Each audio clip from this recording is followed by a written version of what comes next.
বলো ফাতে, আমি শুনছি। তবে হ্যাঁ, 1 মিনিট সময়ই পাবে। তোমার যত মিথ্যে আছে সব বলো, আমার কাছে আর কি কি গোপন করেছিলে সব বলতে পারো।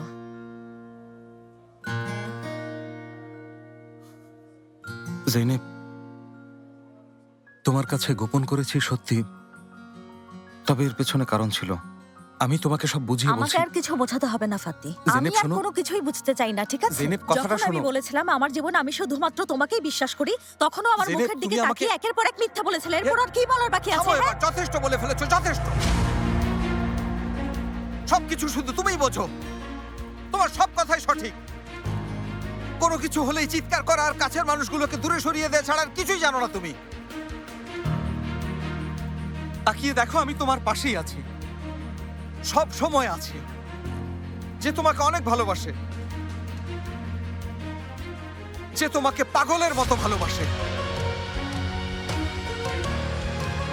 যে তোমার সন্তানের বাবা। সন্তানের বাবা? তুমি এভাবে কেন বলছো? আচ্ছা, একটা প্রশ্নের জবাব দাও। আল্লাহ মাফ করুক, যদি হঠাৎ আমার কিছু হয়ে যায় তাহলে সেলিমের দায়িত্ব নিতে পারবে? হ্যাঁ,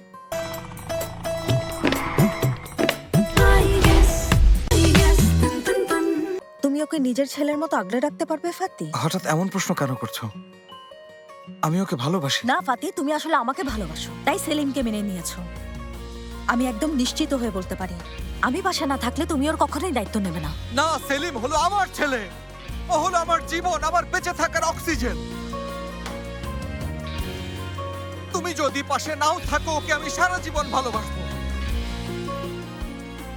কারণ আমি হচ্ছি ওর বাবা। না ফাতি, তুমি সেলিমের বাবা না, সেলিমের বাবা এরতান। তুমি আমার জীবনের মিথ্যা নাটকের একটা অংশ মাত্র, ভুলে গেছো?